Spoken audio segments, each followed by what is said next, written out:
à Marcel Guilavogui. Qu'est-ce que vous avez pu obtenir de l'accusé?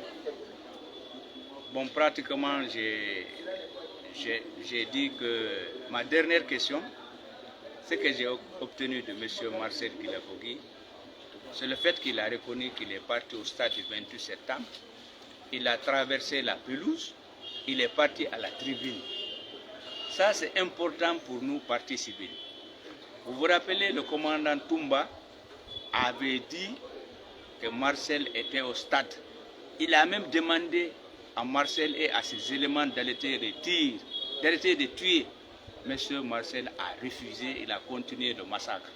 Donc l'élément important que nous avons obtenu de monsieur Marcel, c'est le fait qu'il a eu à déclarer solennellement devant la juridiction criminelle qu'il était au stade avec ses éléments. Il était au pont, il a traversé la pelouse. Et aussi, M. Marcel a déclaré devant cette juridiction, quand il est entré, il a entendu des tirs. Qu'est-ce que cela signifie? C'est quand ils sont venus, les tirs ont commencé. Donc vraiment, ces déclarations sont très importantes. Je crois que le tribunal a compris, l'opinion nationale et internationale a compris que M. Marcel vraiment est impliqué dans les affaires des événements du 28 septembre. Vous savez, notre souci, c'est de comprendre ceux qui ont commis les événements du 28 septembre et les jours qui ont suivi. Notre souci aussi, c'est de voir les autres personnes venir répondre devant cette juridiction. Parce qu'on ne peut pas commettre tous ces crimes-là au camp Koundara, les tortures au camp Alpha Yaya, etc. Alors que devant cette juridiction, on n'a que 11 accusés. Il y a d'autres personnes qui doivent être là.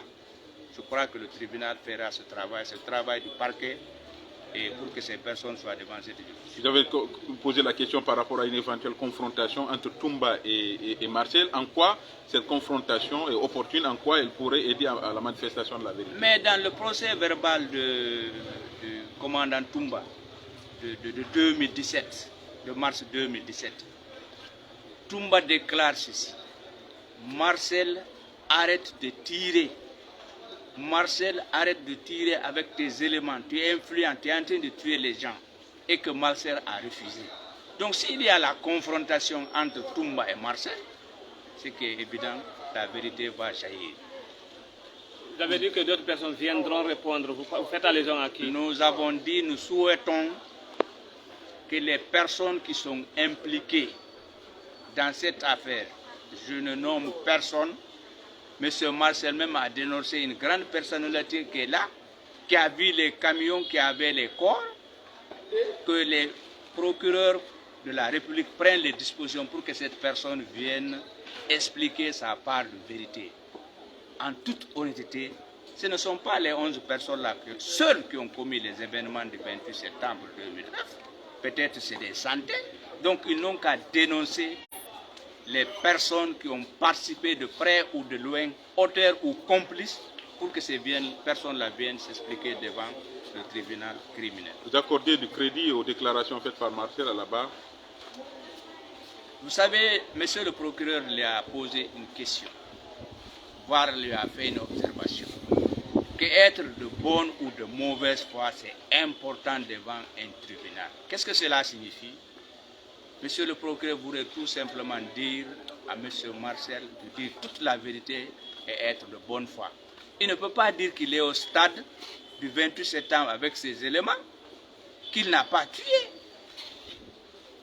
Et vous avez suivi les déclarations de tous les avocats du procès verbal de feu Jean-Marie Doré. Vous avez suivi aussi l'audition de monsieur François Lounsenifal. Il y a un nombre important de victimes qui ont déclaré avoir vu Marcel au stade avec les éléments en train de tuer les manifestants. Donc, quand il y a confrontation, la vérité va jaillir. Merci. Merci.